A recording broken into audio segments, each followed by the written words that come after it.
Alright, hey guys, welcome back to another week of me trying to be profitable and earn a payout. And this week was a pretty chill week. Last week combined before the rebuild where my account gets reset, so let's see how we did. Still on that trip, so I started last week, so again, sorry if the quality is a little bit lower than usual, but I'll be sure to improve it once I get back to the OG setup next week. But yeah, let's just get straight into it.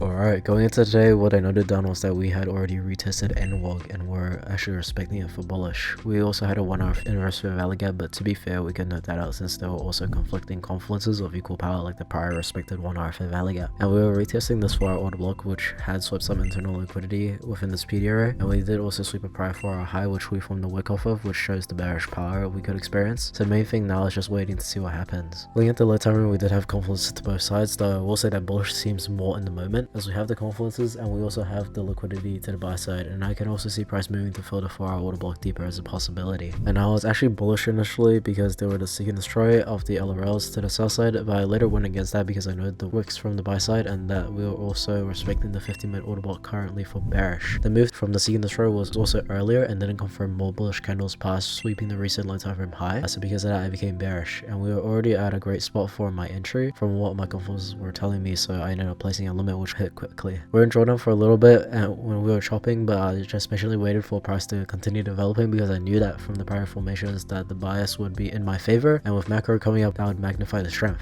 And during macro we did get a nice push down, which essentially did confirm the down move. And now initially I did want to take partials, but when I went to actually try to take the partials, it wasn't like the video I was following where I could choose the number of contracts I take out, and because of that I decided to take the full profit there. One, because it was already a very nice RR that I was happy with, and two, because I knew we could move higher from the swing low, and the swing low was actually the bullish retracement's golden zone, which made the strong liquidity more strongly confirmed than the others, which is why I'm happy with taking profits there. And we ended up taking a nice number of $400. However, what I could have done better today, I probably could have gone for the final TP that I initially had placed, because as you can see, it did end up fully sweeping out all the draws and liquidity to the south side. The indication could have just been that the market open volatility was really strong, so we can see a sweep a bit easily, but I did honestly feel alright with securing it, as the first TP was still a nice 1.87 RR. I know I could have got a nicer trade, but at the same time, I think it's alright to not put that extra risk on the line when it's unnecessary. But yeah, that's about it for Monday.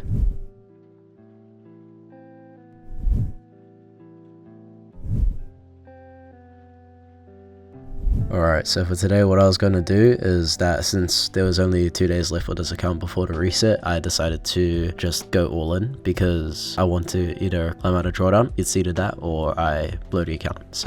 But yeah, looking at the high time, we were looking pretty bullish overall with these formations, like the wick to the south side and the 1 hour order block formation, which did look pretty bullish, as well as it halted the bearish power. And on the low time, we were trading bearish, and I did note the 5-minute order block we could retest into.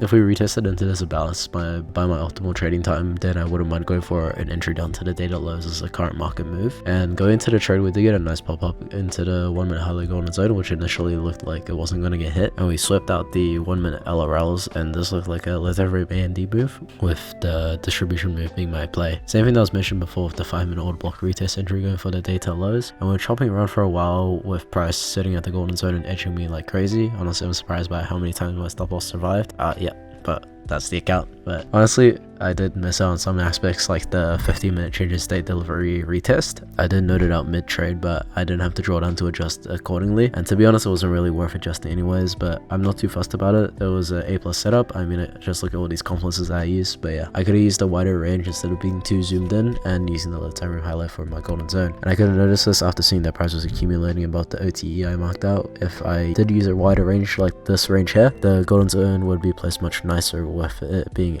also the 15-minute CISD retest into the fair value gap and also being an internal high sweep and making the setup even stronger than it already was. Though it's alright, it's already played out. The bias was correct, I just need more tweaking, and all in all I'm happy with the setup. Important thing is just to be a good loser and accept that the losses come sometimes, and that is just part of the package.